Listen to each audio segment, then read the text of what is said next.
Hello दोस्तों, welcome to complete नोड.js production setup series. और इस वीडियो के अंदर हम ESLint को सेटअप करने वाले हैं। तो अगर आपने पिछले वीडियोस नहीं देखे तो आप यहाँ पे इस प्लेलिस्ट पे आ सकते हो मेरे चैनल पे, और इसे पूरा स्टार्टिंग से लेके फॉलो कर सकते हो। और यहाँ पे जो ओवरव्यू वीडियो है उसके अंदर मैंने सारा एक्सप्लेन किया है कि एक्चुअली में इस सीरीज के अंदर हम क्या क्या सेटअप करने वाले हैं। तो जैसे कि मैंने बताया कि आज हम ESLint को सेटअप करने वाले हैं। तो ESLint बेसिकली क्या है, आप देखिए यहाँ पे मैं आ चुका हूँ eslint.org नाम की वेबसाइट पे, जो ESLint की ऑफिशियल वेबसाइट है। और यहाँ पे इन्होंने एक चीज मेंशन की है जो कि है find and fix problems in your JavaScript code. अभी ये जो ESLint है, अगर आप जावास्क्रिप्ट या टाइपस्क्रिप्ट के अंदर कोड करते हो तो ये हमें फोर्स करता है कि आप कुछ अच्छी प्रैक्टिसेस का यूज करके अपना कोड करो। इसके लिए ये एक यूटिलिटी बनाई गई है जो कि हमें बहुत ही हेल्प करती है। अगर हमारे कोड के अंदर कुछ बैड प्रैक्टिसेस यूज की हुई है या फिर कुछ ऐसा कोड है जो कि कहीं पे यूज ही नहीं हो रहा, तो उसे हमें ये फाइंड आउट करने में हेल्प करती है। और इसके बहुत ही अमेजिंग से फायदे हैं। तो इसी टूल किट को हम यहाँ पे आज सेटअप करने वाला है। अभी देखिए यहाँ पे हम टाइपस्क्रिप्ट को यूज कर रहे हैं। हमारे प्रोजेक्ट के अंदर हम टाइपस्क्रिप्ट ESLint नाम का एक पैकेज है वो यूज करने वाले हैं, और वो भी एक यूटिलिटी है, लेकिन वो स्पेसिफिकली टाइपस्क्रिप्ट के अंदर यूज करने के लिए बनाई गई है। और हमारे इस प्रोजेक्ट सेटअप के अंदर भी हम टाइपस्क्रिप्ट यूज कर रहे हैं, तो यहाँ पे हम उसको सेटअप करने वाला है। तो यहाँ पे मेरे पास टाइपस्क्रिप्ट ESLint का ये जो वेबसाइट है वो यहाँ पे ओपन है, और यहाँ पे इन्होंने लिखा है the tooling that enables ESLint and Prettier to support TypeScript, right. अभी इसके अंदर हमें गेट स्टार्टेड के ऊपर क्लिक करना है, एंड देन आप यहाँ पे इसके डॉक्यूमेंटेशन पे आ जाओगे। और यहाँ पे अभी आपको सिंपल काम क्या करना है मालूम है, आपको यहाँ से इसे सिंपली कॉपी करना है एंड देन VS कोड में चलना है। तो यहाँ पे मैं आ चुका हूँ VS कोड के अंदर, और अभी हमने जो एक इंस्टॉलेशन की स्क्रिप्ट कॉपी की थी उसको यहाँ पे पेस्ट करना है। यहाँ पे हमारे पास ऑलरेडी ये जो टाइपस्क्रिप्ट है वो इंस्टॉल्ड है, तो हमें इसको इंस्टॉल करने की अगेन से जरूर नहीं है। और ये जो हमारे हैं पैकेजेस वो as a dev dependency install होंगे। तो यहाँ पे मैं इसे एंटर करता हूँ। तो अभी ये जो सारे पैकेजेस है वो यहाँ पे इंस्टॉल हो चुके हैं। और अगर आप package.json के अंदर जाके चेक करेंगे तो यहाँ पे देखिए हमने यहाँ पे जो 4 पैकेजेस को इंस्टॉल किया था वो यहाँ पे सक्सेसफुली इंस्टॉल हो चुके हैं। अभी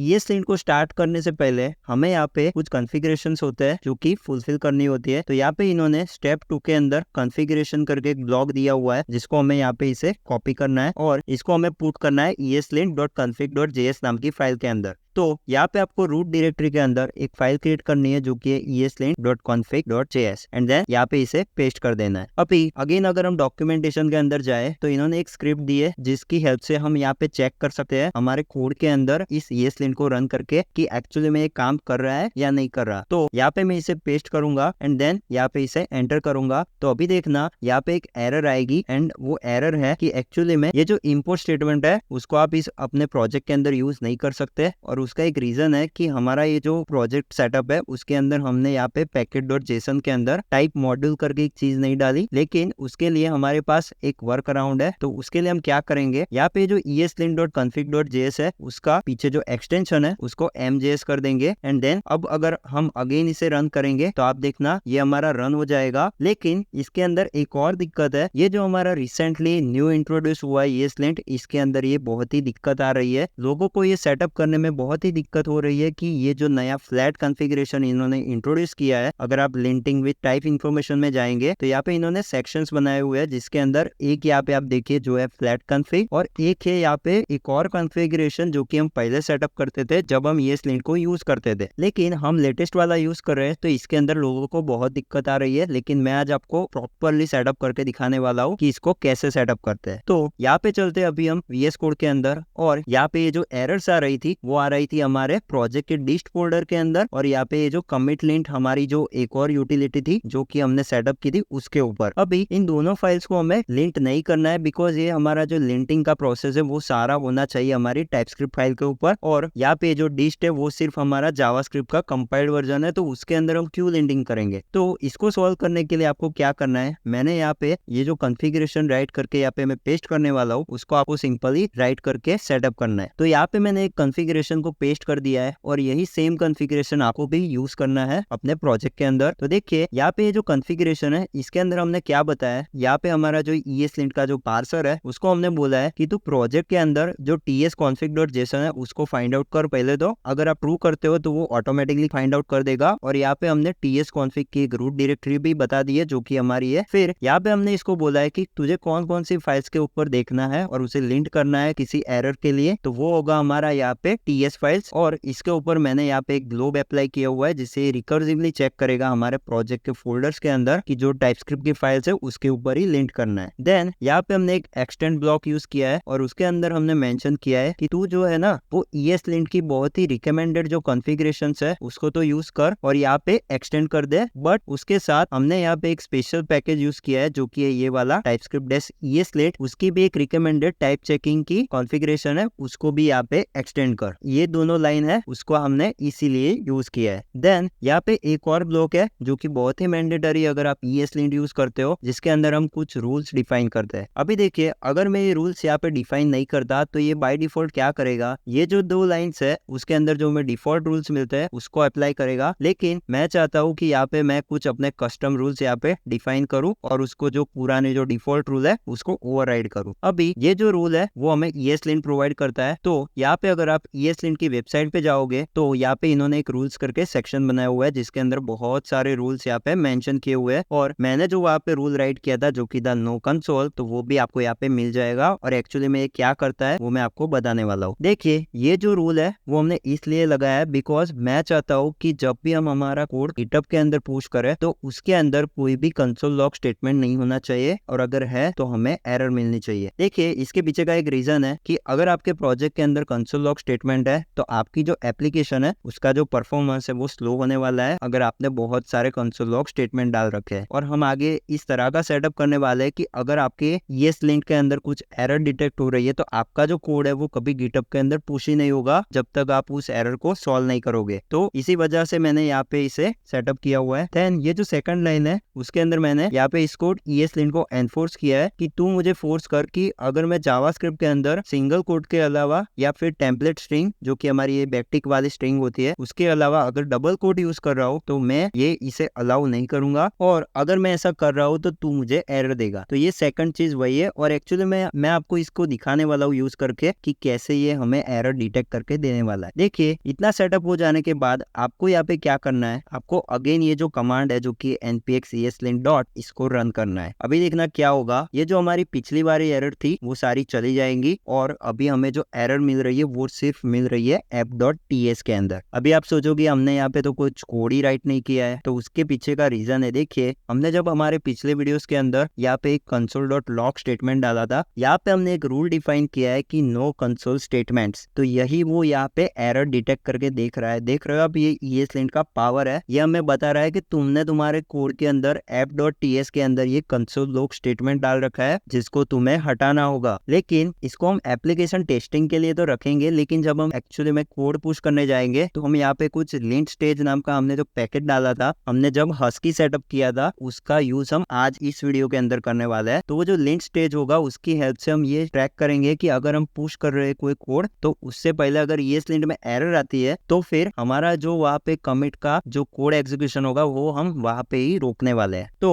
अभी आप यहाँ पे अगर ध्यान से देखोगे तो यहाँ पे हमें एक एरर तो मिल रही है जो कि हमारी कंसोल लॉग के लिए है, लेकिन ये जो दूसरी एरर है वो हमें बता रही है कि तुम्हें सिर्फ सिंगल कोड ही यूज करना है, लेकिन तुमने यहाँ पे कोड के अंदर डबल कोड यूज किया है। तो यहाँ पे हमें इसे चेंज करना होगा। तो अभी अगर मैं इसे चेंज कर दूंगा तो आप देखना ये जो हमारी एरर है वो यहाँ से चली जाएंगी, लेकिन यहाँ पे एक और एरर हमारे पास पेंडिंग है जो कि है हमारी कंसोल लॉग के लिए। तो इसे मैं अगर यहाँ से हटाऊं तो आप देखना अभी आपको यहाँ पे कोई भी एरर नहीं दिखेगी। तो अब इसे मैं अगेन सेव करता हूँ, लेकिन जैसे ही मैंने सेव किया आप यहाँ पे मैजिक देखिए, इसने वापस से इसे डबल कोड कर दिया। और इसके पीछे का एक रीजन है, अगर आप VS कोड के अंदर प्रीटियर एक्सटेंशन को यूज करते हो तो वो आपके कोड को ऑटोमेटिकली फॉर्मेट कर देता है जब आप अपना कोड सेव करते हो। तो कई बार ऐसा होता है ना कि ESLint और प्रीटियर के भी कंफ्लिक्ट आता है और इस तरह की एरर्स आती है कि आपने अगर ESLint के अंदर सिंगल कोड सेट किया है लेकिन प्रीटियर उसको डबल कोड बना देता है, तो ये एरर कभी जाती ही नहीं। तो उसको कैसे एक प्रॉपर वे में सेटअप करना है वो हम नेक्स्ट वीडियो में देखेंगे जब हम प्रीटियर को सेटअप करेंगे। लेकिन अभी के लिए मैं क्या करूंगा, यहाँ पे मैं इसे Ctrl-Z कर दूंगा और ये जैसा था वैसा ही उसको बना दूंगा। नाउ आप ये सोच रहे होगे कि यहाँ पे जो रेड कलर की एरर्स है वो मुझे यहाँ पे ही कैसे दिख रही है। एक और चीज होगी, अगर आप ESLint सेटअप कर रहे हो तो आपको एक एक्सटेंशन की भी नीड होगी जो कि आपको VS कोड के अंदर डालना होगा, और वो तो मैंडेटरी है, और उस एक्सटेंशन का नाम है ESLint। तो